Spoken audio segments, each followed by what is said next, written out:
Zemanga Jino Pakasa Nga makila mabe makila moino Lelo nandimi okana ngai papa ye Likambo toeli ezanga susega ye Soki babandela kavinde na poniki mamelo Libale pesinga deception Banana maboko Yaya pena boloko Famia babola ele Nani akopesanga maboko Na mokumba nazanango papa ye Ayoleli Makululu bafere Na Hollande aye Nazwa bakuya lela eleki pasiye Bibuli nyonso esila na teka na bwaka nzoto Mwambongo ekweya na kota faitela ye O papa na kota keloga ye Pamwaye nyonso esila na depanse ya bana Kolia ya bana Pona kelasi ya bana Baswe medi Congo Show. On this show, we bring you the movers and shakers of South Sudan and the world over. We engage in debates and discussions that unearth the stories behind the news. And we have our light moments too by chit-chatting about issues that affect our day-to-day life. We stay right here on the Sundown. Join in and be part of the show on iRadio, your eye on South Sudan. The Sundown, for the news, views, opinion, debates and discussions. Listen to who is who talking about issues that affect our country and continent. Only on the Sundown, your eye on South Sudan. Hello and welcome to the Sundown Show on Radio with me, Madrama James. Today we are discussing on a vital role of that active debate in schools, particularly in South Sudan, where the ongoing conflict and division have impacted the nation. Academic research asserts that debate promote dialogue, mutual understanding and peaceful exchange of ideas too that can help bridge the divides and support national reconciliation. Join me live in the studio is Mach Riak Garang, who is the Executive Director at Joint Debater Society. Mach has been a pivotal figure in promoting debate among youth, fostering critical thinking and civic engagement, starting here in South Sudan and across the region. Today, he will, of course, tell us how debate can shape future leaders and strengthen democratic participation. Beside him, I've got Garang Akwad, who is the head coach debater Junub Academy. And in this particular discussion, Garang will be, of course, telling us some of the strategies on youth development that's through debate. Then finally, I'm also joined by Parach Deng, who is a winner of the East African Debate Championship. Good to have all of you. Let me first start with Mach Ria Garang. Welcome on board. And as the executive director of that Joint Debater Society, what inspired the creation of the society and what is its core objective? Welcome. Okay, thank you very much, James, for the opportunity to be speaking at iRadio, especially with this very important point of discussion. So the issue of Joint Debate Society was sparked in 2019 when I was in Senior 3 in Uganda. So back in the days, I used to participate a lot in debating activities. But I can say the reason we were participating was just because it was a hobby. You go out, you participate, you represent your school, then you just do it for fun. But I came to realize one thing, and that was the opportunity that many, let's say, debating organizations in Uganda were not having.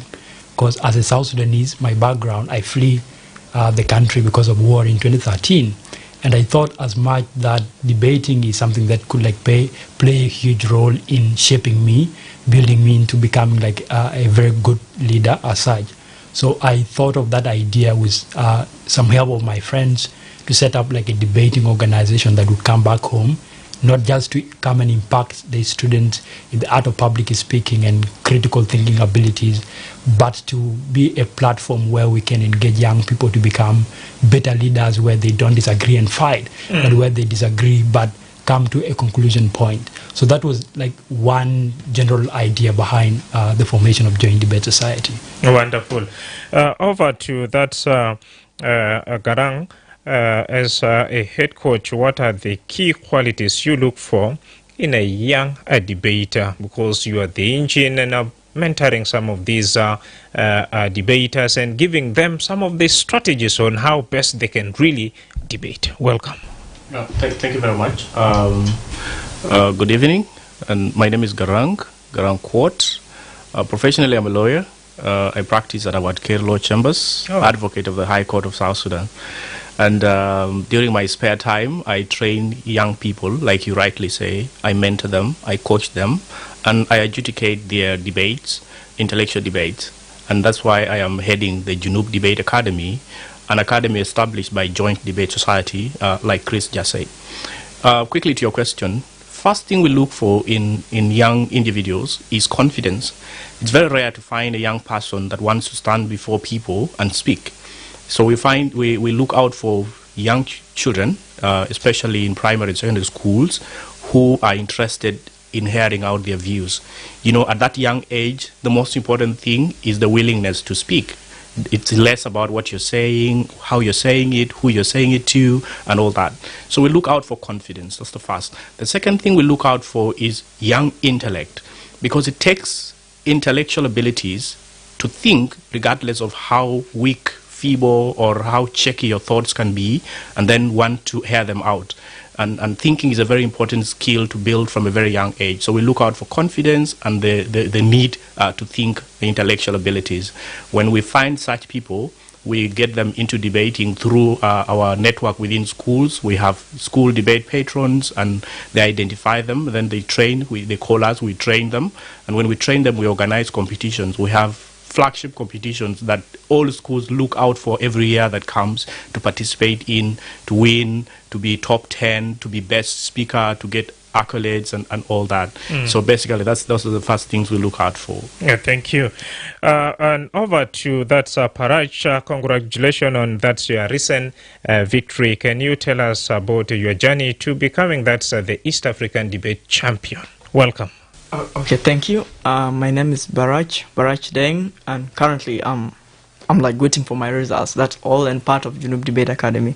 Now, to your question, as you said, what's the journey? Firstly, the journey started in 2024. That's when we first went to Rwanda to participate in the tournament. By then, I was under Darling Wisdom Academy, like representing the school.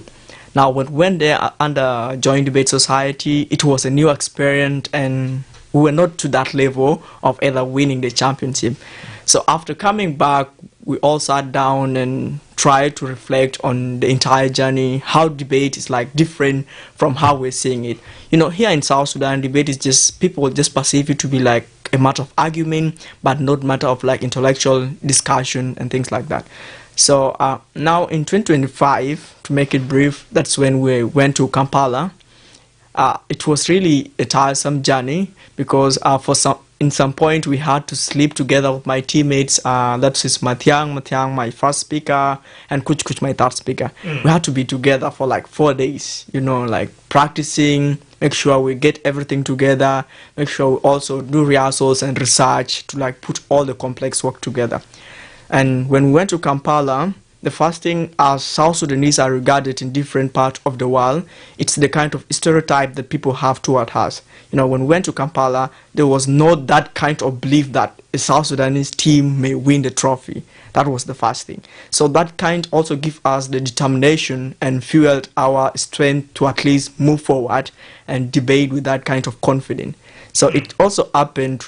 There are like 5 preliminary rounds, and we won all the 5 preliminary rounds, like being ranked the first team to break in the tournament. So that one was a little bit a very nice thing for us and keep us the energy to make us going through. And perhaps we had some schools there and South Sudanese team, and they start sharing us up, and now we had the momentum to go to knockout stages, and in the knockout stages we all won. Now, to just wrap up everything, it's not one person's work. As you see, we had our coaches involved, Chris, Lester, plus the teammates, plus all the entire circuit of Joint Debate Society, plus Junub Debate Academy. So it was just like the entire combination of that. So personally, I could also say that that experience changed how an individual like me could look into the world of debating, because the kind of bond that we create after that event, it is more stronger and very powerful. So that's the entire journey. Yeah, just putting in that kind of pieces. Yeah. A quick one. Someone was like, Junubin are not very good at, exchanging word peacefully. And now, how has your participation in debate really changed your perspective and exchange of words? My participation in debate changed. Firstly, it reminds me that for you to defeat someone, it doesn't have to be physical exchange. It has to be intellect, right? That is to say, what you say have to defeat someone. And even in this kind of debate, an individual will know he or she has already lost the debate because of the kind of content that you had. So my experience as a Junubin and other South Sudanese that are also listening to this like here and everything like that, is that sometimes you don't have to be involved physically to be known that you have won something, but what you just say kind of change the perspective of someone. Remember, what is just powerful, that's why we still have quotes from people that have already died now and they exist. We use them as reflection. So that's the same thing that happens also in debate. Thank you. Let me cross to March now. You said the old journey started back in that's Uganda, and at the end of the day the idea was married to that's South Sudan here. Now, how has the Joint Debate Society impacted youth development at the moment in the country? Okay, thank you very much for that wonderful question.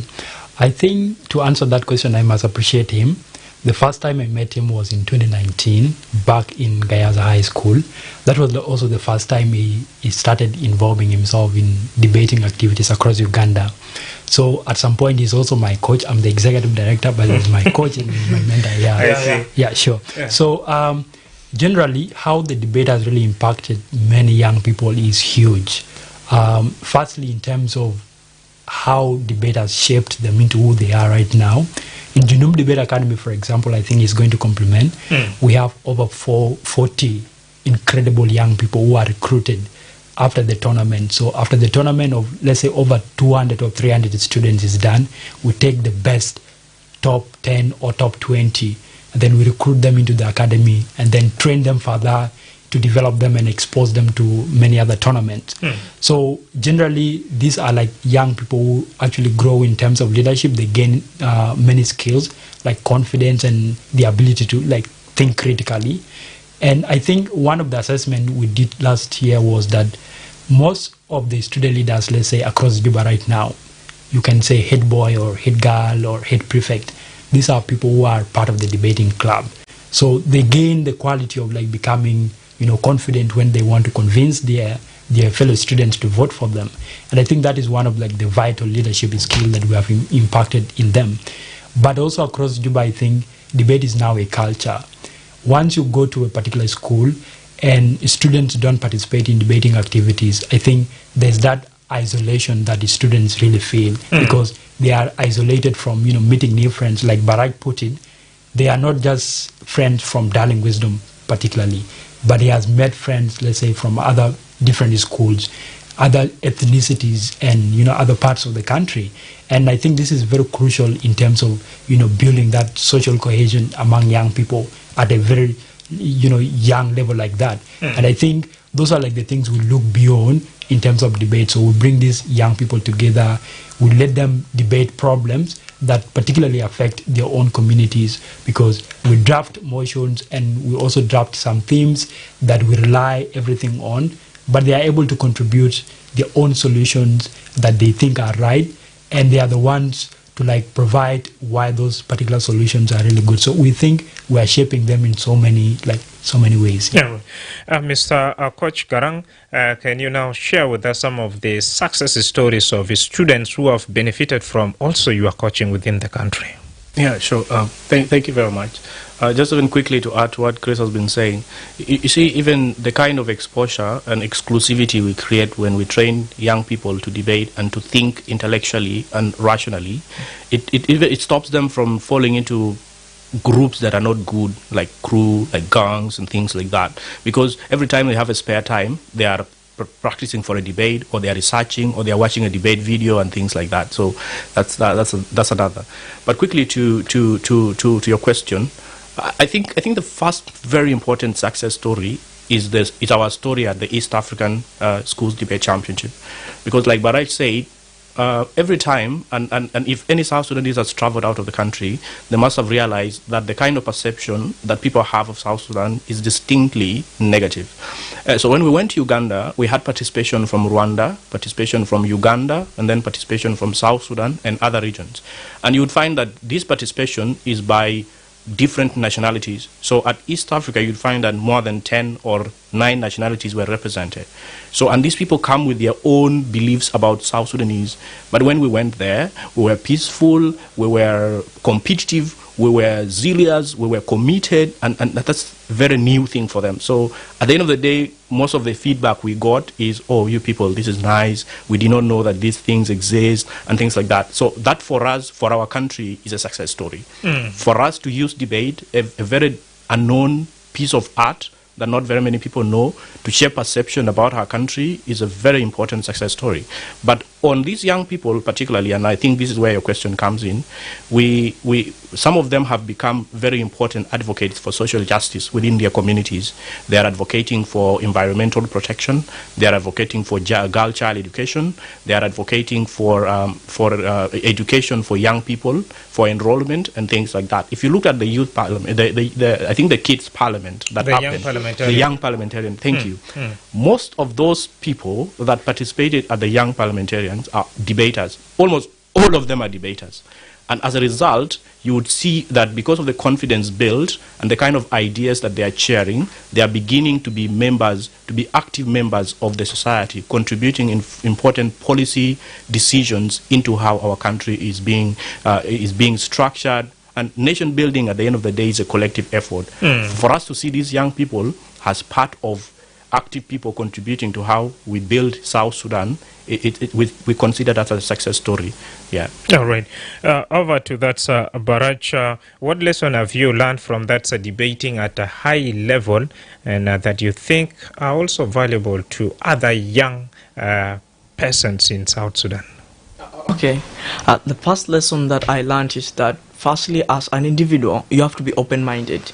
You know, you don't have to be always a winner. That's the first thing. As I told you, at first we went to Rwanda, we didn't even make it to like semi-finals or quarterfinals, right?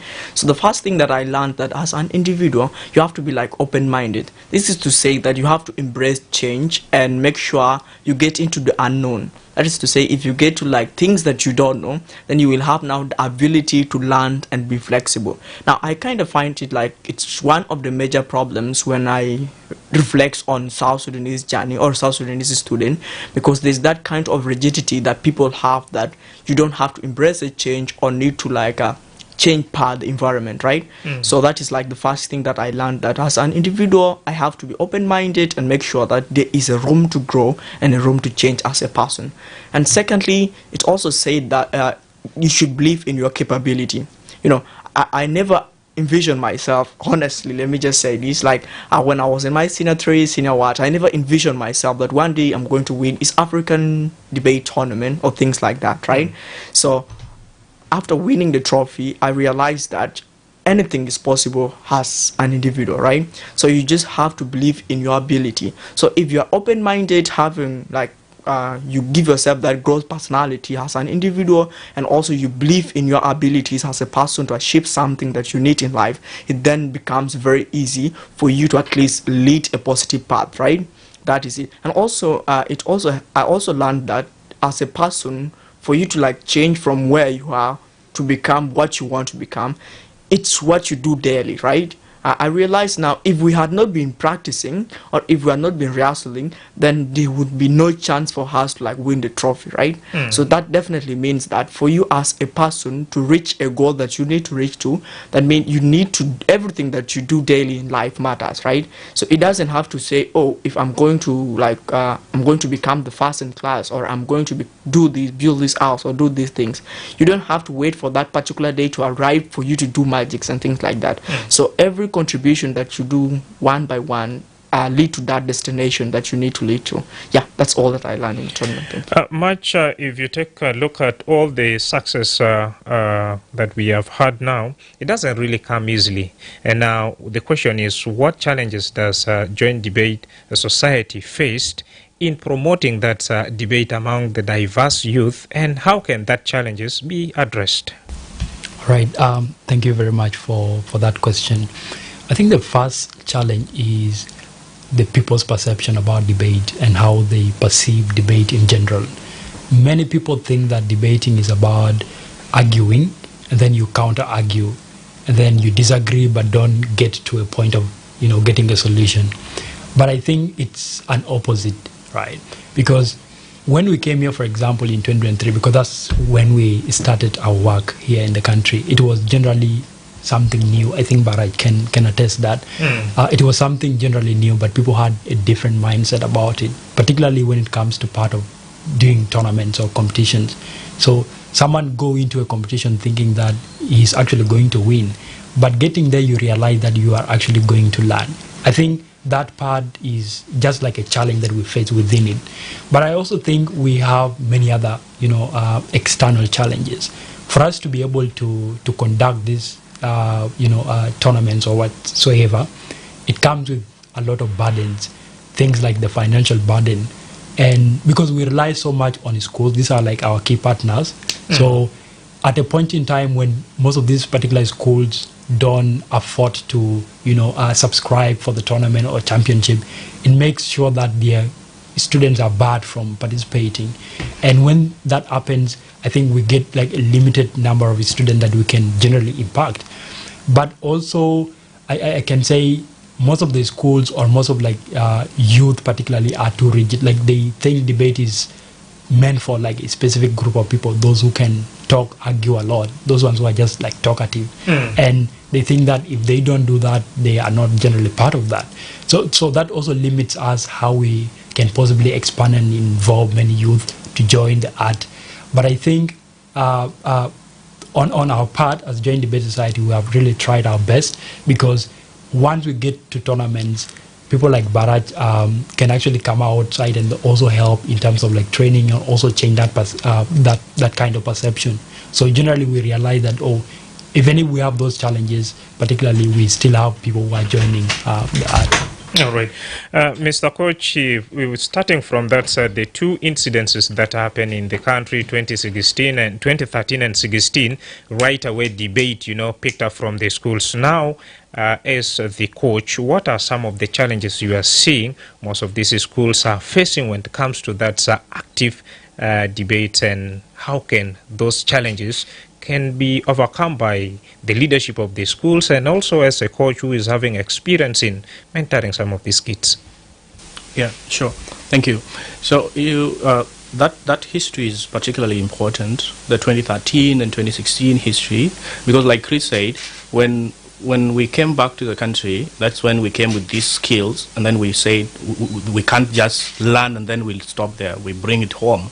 So when the war unfortunately happened, for those two times, we left the country, we went to seek refuge. During our refuge is when we were exposed to these cultures. So most of us went, Chris and I met in Uganda. Like he said, I coached him, I judged his debate, that's where we met. So when we met there, we found that this is a good thing that we can bring home.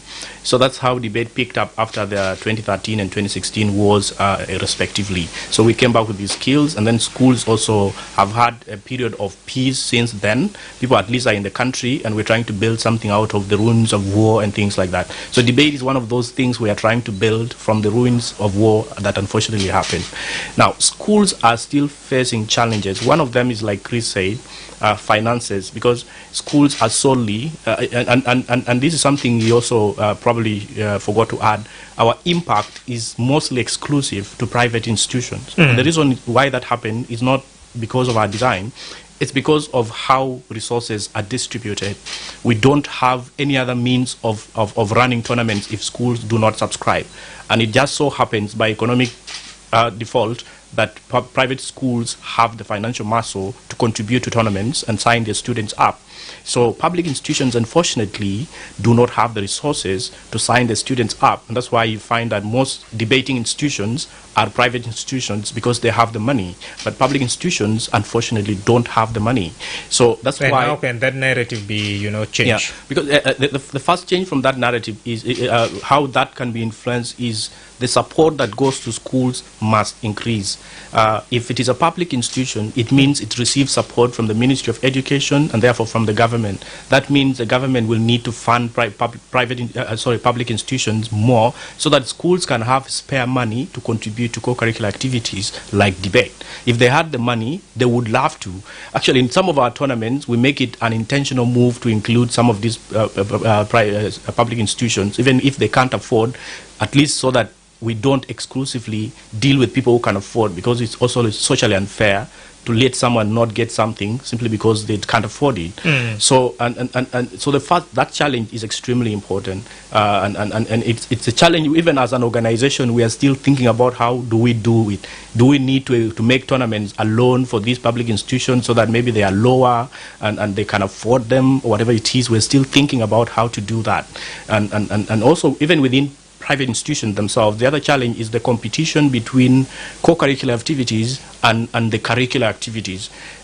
In our country, the contribution of additional skills that are learned through co-curricular activities is not as popular as it is known. People think that it is only if you get above 80 or 95% in science, math, history, that's when you are an outstanding student, and that's when you will succeed. So most of the academic time, and most of the time is allocated to academics. That means debate time is highly limited. So students have to struggle, A, to find time to train, B, to even find time to participate in debate tournaments and trainings, because that trainings are built how you come up. So that's a challenge. So as perception changes, because it has to be about perception, so that school proprietors, directors of studies, principals or head teachers understand that even co-curricular activities contribute to the all-round individual that they are trying to build out of these particular students that they teach in their schools. To that extent, that's when we can improve, and maybe finally also the other issue that we face as a big challenge is distribution. We don't have access to most parts that are outside Juba, and that's unfortunate. And we're not happy. We are sad whenever we think about it, because if you find our top 40 at the academy, it's only students that are within Juba and areas nearer to Juba. But we would love to explore to go beyond the country, but we can't do that. Insecurities, infrastructural access, and all these other things. So the challenges are enormous, but we hope that future can bring better opportunities. Inshallah. Over to Barach now as the winner of the East African Debate Championship. How has debate helped you develop skills like confidence, critical thinking, and of course public speaking as well? Okay. Firstly, I will just say things that I've achieved through debate, I didn't just expect them, because there's so much to the extent that you didn't see them coming, right? To your question, as you said, in my terms of credibility and creativeness and confidence, right? Now, it is through debates that I'm able to speak in public. I came to realize that sometimes it doesn't take me a lot to prepare myself to talk to someone or to talk to people, right? This is one of the abilities that I could not gain in class, but I just get it through debate, right? Secondly, it's like my ability to coherence with the environment, like social interaction, things like that. Because I realized it is through debate that, firstly, as an individual, I was kind of introvert. That is to say, I rarely socialize with people, right? But through debates now, I'm in a position to interact with people, have positive conversation with people, have this kind of exchanging ideas with also people. And also, through debates, it helped me to at least see world in a different angle. And this is very important, by the way, because when we debate motions, we just prepare for them, do research, make sure we are ready for the tournament. But the return of that, or what we get out of that, it's like a knowledge that we cannot lose, right? Remember, if you do a research, you don't forget that kind of research that you have done, right? So this is like an exclusive knowledge that you will have that your classmates don't have, right? So it's also impact me in how I view the world, how I'm like updated on things that are going on in the planet and things that are going on in the continent as well. Because when we went to East Africa, our topic was about East African integration, right? And partly I didn't know much about East Africa, right? But because of the tournament, I could say now I know more about East Africa. So it also impacted me in my terms of knowledge and also confidence in general and how I could view something. Remember, as a debater, if you see something, you have to see it at different angle and having that kind of creativity that you need to view something at a different perspective, right? That then become like very important as things that I've also learned. And ideally in my school, I can say it's through debate that I reached to the level that I am. There's just a lot of testimonies to it, but yeah. All right. Much in your own opinion, what role does debate play in empowering young people to become active citizens and even better leaders? Wow, I think that is a very interesting question. Through debate, we don't just develop critical thinkers, we build leaders actually. We impact generations of future leaders who are knowledgeable about what is going on, let's say, in their own societies. And we also build those who are able to find adequate solutions to their own problems, right? So I do believe that building leaders is not something that comes out of the blue. It's actually an investment of itself. And through debating activities, I think we get that kind of uniqueness. Like the students we have worked with right now, most of them are leaders in their particular schools. And I think that goes beyond even their particular schools. To some extent, it goes to like where they come from, their own communities. But I also think more importantly is the kind of distinction that you see in them. Right now, if you look at someone like Barrage or one of the kids in the South Sudan parliamentarian, you wonder where do these kids get the information they have, the kind of content that they do have. You give someone a topic and in 5 minutes, he knows about what is happening around the world, things that are beyond their age. I think when we build leaders, we look at those particular qualities that we involve in them. And I think that is why debate is like a very important thing, because it shapes you as an individual. And I think one of the testimonies from Barrage is that you get to learn things that even your classmates don't have. Yeah, and I think that's really crucially important.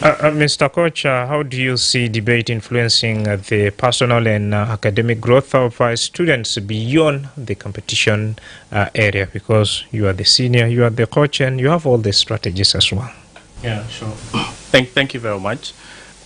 Really interesting question, because even myself, where I learned debate and the people that trained me and the people that trained with me, I can be able to track where they started and where they are right now. And I can be 100% surely say that it is very hard to find a debater or a once debater that has failed.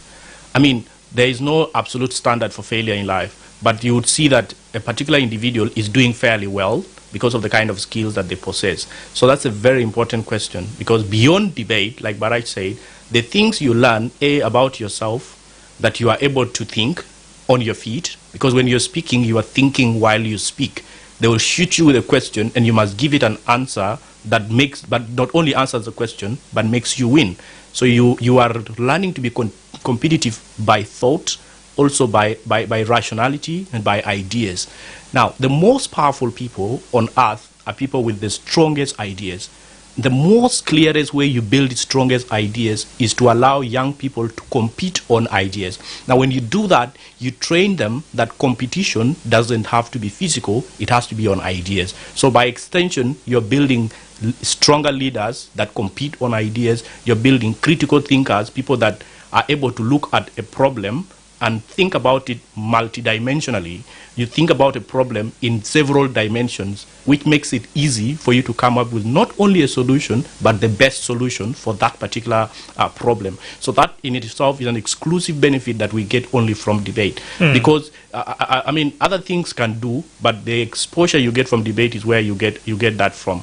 But by extension also, the kind of things, the kind of decisions you make as an individual who has engaged in debate, who has debate skills, because the most important skills in debate are intellect and rationality. But when we go to the English of things, what is intellect? Ability to think critically and rationally.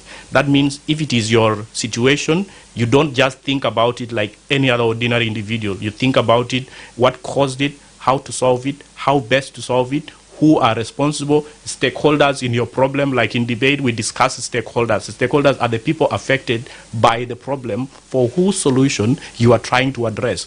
So if we say today, what is our biggest problem as South Sudanese? War, tribal hate. A debater would think about where does that begin from? How do we address it from the roots? So the more people like this we build, the more we influence a better future when we look at such people in the future. So in about 5 to 10 years, all factors constant, joint debate society existing, more debate societies cropping up, more students finding interest in debate. By God's grace, our ability to influence even public institutions comes in, and we are able, maybe some generous individual gives us the money, we can begin to waive all subscriptions so that everyone who wants to debate can debate without the restrictions of economic manpower, which means everyone will be influenced, everyone will be affected. And in 10 years, you're going to not only have young people that think rationally, but think intellectually. For me, even thinking about it excites me, because that is a success, and that would be very important for us, for our country, and for young people like Baraj himself. Well, we are remaining with 20 minutes to wind up this particular conversation, and in this 20 minutes, I would like to first give a question to that much, and then later on we shall also give chance to our patient audience who are at the moment listening keenly to this particular program to call on. That's 0911022986 and 986 and ask you a good question. Now, quick one, Much, what future initiative or program does that's a Joint Debate Association plan to implement to further that or expand the reach and the impact of that youth debate across the country? Oh, thank you very much. The first on in the agenda is having the South Sudan Schools Debating Championship. That means moving to as far as Malakal, Ring, talk about Yei, all these towns and cities in the country. That is our first in the agenda. Number two is to use debate as a platform to influence change in the country, because we realize that though we don't have a curriculum that supports extracurricular activities, we do feel that Joint Debate Society in future is looking forward to helping, let's say, or partnering with institutions like the Ministry of Education to build a curriculum that talks about debate generally, or a curriculum that promotes debate as an extracurricular activities. And that means expanding it to universities, making it mandatory for, let's say, students, even at primary schools, to participate in debate. But also, I think, is about using debate by other institutions like the civil society. We do believe that civil society mostly, they advocate for, let's say, people. If it's about gender inequality, you see an organization popping up and be like, we want to advocate for gender inclusivity. I think exclusively with debate, we are able to empower these kids to be able to, have their own voices, other than someone coming in to, empower them or advocate for them. So we want to use like debate as like a partnering tool with, let's say, civil society organizations or non-governmental organizations to champion that kind of advocacy. But I think more importantly is also to rely on public institutions. We have our parliament. In Uganda, for example, the biggest supporter of debate in schools is the Ugandan parliament. I remember, and I think you can attest, one of the days when we had our finals, we had a clash, students versus, the parliamentarian, the MPs. These are your people who come from your constituency, and you are here debating like very important matters of the country. So I think from now onwards, we need to see that kind of vision also succeeding here, where our parliament is like the biggest supporter of the debating activities. Yeah. Thank you. Dear listener, it's now high time for you to pick that cell phone and dial our studio line on 0911-022-986. You can equally take that opportunity to visit our Facebook page, iRadio, and drop in your question or comment in that's our comment section below. We have a question coming in from Ivan Junde, who is also the deputy head teacher of Darling Wisdom Academy Secondary School. That what can the team here in the building do in order to bring that inclusivity, bring on board also those who are disabled, children, to also participate in this particular debate? I think that question, I will give it to you. I will give that time for you to answer later. But first, our first caller, iRadio. iRadio? Madrama. You are. Good evening. Good evening, Ustaz Tolfok. How are you? I'm okay, absolutely. Thank you for organizing me. What's your quick question to my potential guest in the building? First of all, I want to greet the guest who are there in the studio.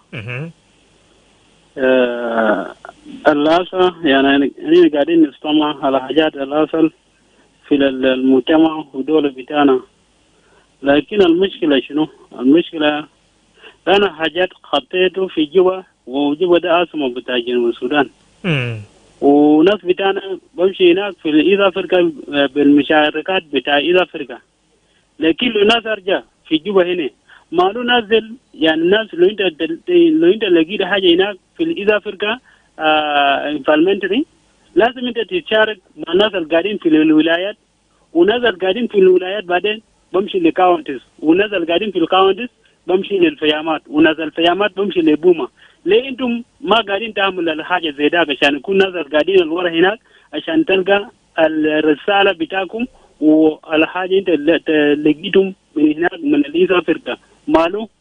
ده نمبر واحد. نمبر اثنين، الناس المعذورين، لأنه في ناس المعذورين وفي المجتمع ما قاعدين عشان تلقى الفرصة عشان الزول يتكلم. الناس ديل هل جاتوا طريقة عشان يكون مجتمع، عشان يكون يتشارك معهم، عشان لو في زول المعذور في المجتمع لازم عنده فرصة عشان يتكلم في on behalf of disability. How? Number 3, أنا داري عشان يكون يعني حارب. هل أنتم الزمن كان نين قاعدين فوق ده 2024 23 لحد 2025 ده أنتم كان أنتم كان يشتغل من وين؟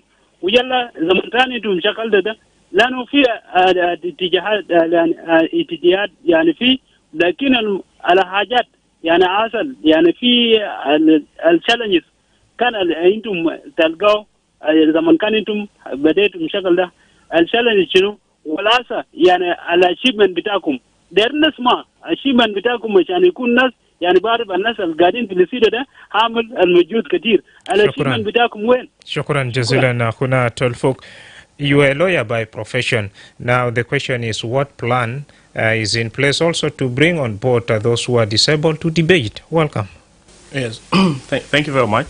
Thank you for the question, the caller, and it's extremely important that we are inclusive. So what we do, but at principle level, debate is inclusive, because as long as you can talk and you can think, you can debate. It's not like athletics where you need special skills to run, to play football, but debate, even debating while sitting is allowed, whichever way you want to debate. So if you are physically disabled, as long as you can think and talk, you can debate.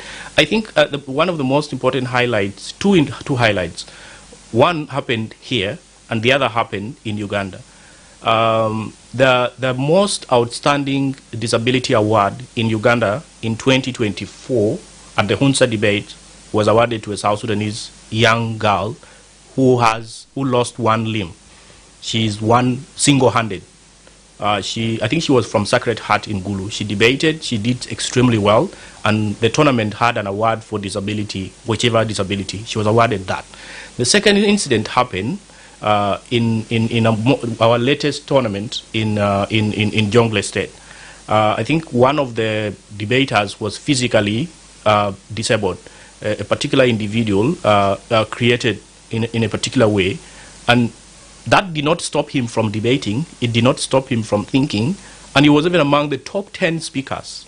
He was top 7. He was number 7, I think. 7, yeah. Yes. So he was number 7, and he was awarded as top 10, and he was called into the academy. He's one of the students that I train at Junub Debate Academy right now. So in quick conclusion, debate is inclusive.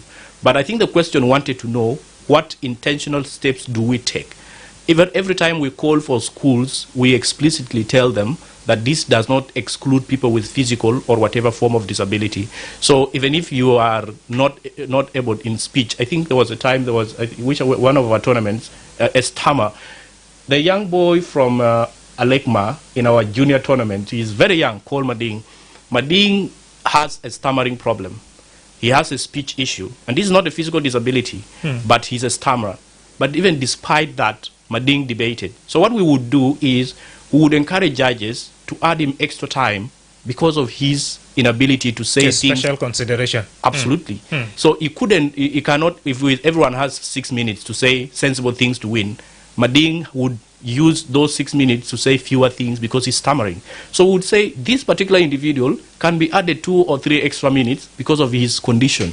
So because of such simple policies, we are trying to be as inclusive as possible so that your disability does not stop you from debating, but also does not become your disadvantage when winners and losers are being named later. So these are some of the things that we do, and we will keep doing more, because that is what debating requires. I guess Mr. Ivan, who is also the deputy head teacher, Darling Wisdom, your question is equally answered now. Over to that much that some of you have gotten the opportunity to travel within or even beyond East Africa, but at the end of the day, the knowledge obtained from some of these big events are not shared back home. Why? Well, I think that is very, very important. Myself, I grew up in Uganda most of my time, and I studied a lot in Uganda. I think he also did. The only person who did not go to Uganda is him. And you could just see like the kind of impact. So I think that was also an idea behind the formation of this organization. We went to Uganda, we participated in extracurricular activities like debate, but our intention was to come back home and implement the same thing, because we realized that back home here, it wasn't like a culture. Most of the students were not involved. They were not having debate in their schools. So it was actually one of the objectives that came with us to come back here.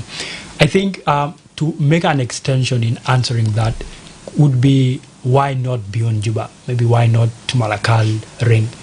That's our mission. That's part of our mission. And it's actually a dream. But despite that, we face a lot of challenges. I think we listed them down before. Because for us to be able to move to, let's say WOW or a WIL, for example, it means we need financial resources. But at a point in time when we don't have the capacity to do that, we either intend not to or decide to do it in any other way. But also number two, because of like the insecurity, most of us are young people, and that means you going to, let's say, a particular area that is less secure, it's also like something that you have to be very intentional about. So that is another thing that keeps us away from reaching, as many places of the country as possible. Yeah. Via our Facebook page, we have a comment coming in from Kon that matches the citizens will try their best to explore all the crucial tools to that bring healing and avoid conflict, but still there are other factors that will really discourage all these efforts. Now, how can debate also be one of that particular tool uniting the people of South Sudan? Over to you, Garang. Okay, thank you very much. Already, the kind of unity that we create through debate stems from the environment that we create. Because when we gather for a debate competition, we do more than just debate. We sing, we dance. You come with your cultural dance, you participate in it. You come, there is a particular period that is given to cultural attires, you wear your pride, you come. So this allows people to appreciate the diversity of our cultures as South Sudanese. And to that extent, the more that such diversity is appreciated, the more we get used to being different and accepting ourselves even when we are that different on cultural grounds. So we think that is one thing that debate can do. The second thing that debate can do is the kind of mindset change that comes gradually because of the exposure to divergent views. You see, conflicts result when the only way we solve divergence in views is by fighting. But when you show people that through debate you can actually agree to disagree and not fight, then gradually the mindset will change. But how does that translate to the greater society? These young people come from communities. We have people from, even when the impact is in around Juba, Central Equatoria, and urban areas that surround the place, like we mentioned Jongle, and then we are thinking of exploring after Nimuli in the next couple of months. Even when that is where we have impact, the people we influence are from almost all across the states of South Sudan. You find someone from the Greater Bahr el Ghazal, someone from Greater Upper Nile, someone from Greater Equatoria, even when they reside in Juba. Now, what we do then is the impact is created on this individual, and when they go back to their communities, they become the agents of change. A couple of minutes ago, I mentioned that most of our debaters are becoming advocates of social justice against environmental degradation, against tribal conflicts, and very many other things. So when these people grow into the next generation in 10 or 15 years, they will think differently, and also the people around them will think differently. These kids will start talking to their parents in a different way, in a more active way, in a more proactive way that de-escalates conflict. So that if you are in a community that is planning to attack another community, you have understood the benefit of not attacking others, you're most likely going to be A, not participating in that attack, but B, discouraging that attack, or even C, reporting to authorities that X, Y, and Z are planning to attack A, B, C. So that alone is an impact we are excited about, and is an impact we are already creating. So that is how debate can extend towards the community. So even quickly, in summary, imagine we had capacity, or debate was such distributed across the country, and it is happening in all the major three regions. You would see that in every region you have change agents like these young debaters, and then you escalate that into 2 to 3 years. Our contribution through debate alone to de-escalation, to tribalism, and to all this sensationalism that's happening on social media and things like that. I think we have a saying in debate that we debaters use our data better. We use our Yellow Sunday or whatever data we have better, because instead of using it to insult people on social media, we are debating online, or we are researching. That's a better impact. Yeah. Thank you. Now, over to you, as we are coming to the end of our conversation in less than 1 minute. What message would you give to other young person aspiring to excel in that debate and leadership roles? Welcome. Okay. The first thing, by the way, thank you. The first thing that I will give to a young person that is aspiring to become a debater, or is aspiring to like have a bright future, is that one thing is that believe in yourself. You know, as an individual, the first thing that you need to excel, or the first thing that you need to become the person you are, or the person you need to become, is believing in yourself. Remember, nobody can do better thing for you. It's not like your father is a billionaire, or your father has become successful, so you're going to follow that same path, right? So the first thing is that believing in yourself. So if you have done that, then the second thing is give yourself a room to grow. Now, the problems comes in with young people is that if they don't accept criticism, right? That is to say, you don't accept a room to be like corrected, you don't need to be guided, you don't need to learn new things, right? You're just rigid. So if you are an individual who need to be a debater and you need to go to new environment, is that embrace change, or embrace learning perspective. Yeah. Thank you, Barach. Now, few of that's our comment right here coming in from that Stas Sakach, that it's really crucial debate that can involve everyone desired, but the fact remains that some schools in remote areas are left out, and this is one of the biggest challenge. And of course, people can actually come together and change this narrative. We have Alahai that it's actually a good decision to conduct that debate, and perhaps even a debate competition in South Sudan. Now, over to you, March. What's your take on the suggestion of that Alahai, plus your last message as we are coming to the end of our conversation in 30 seconds? Thank you very much. I think my answer to that is let us support debate, because by coming up with new partners, including maybe having iRadio, for example, could have iRadio debate where you host shows here. I think that would be something very important. So partnership is important. Everyone can actually be involved in debate, then we'll give it a support. All right. Garang, your last message as we are coming to the end of our conversation. Two things. First, I want to appreciate all schools that embrace debate. It's very important to appreciate people for the good things that they do. Secondly, I want to appreciate the young people at Junub Debate Academy, the young people that are preparing for the South Sudan School Debate Championship, Juba Schools Debate Championship, because we understand they are preparing for it. And then finally, call upon all peace-loving members of the community to embrace debate as a tool for peace building, as a tool for de-escalation of conflicts, and also support your students, support your children to participate in debates, schools support them, and very importantly, the Ministry of Education should be a very important partner, so that schools that we can't reach because we can't afford can be supported through the government initiatives, so that they are able to participate in debates, they are able to organize debates of their own, and those students are also impacted like everyone else. If that is done, debate would do great things. Thank you, dear listener, for your good question and for your time as well. Thank you, Garang, Barach, and March for coming. And I've been your host, Madrama James. And with that, we have come to the end of our conversation.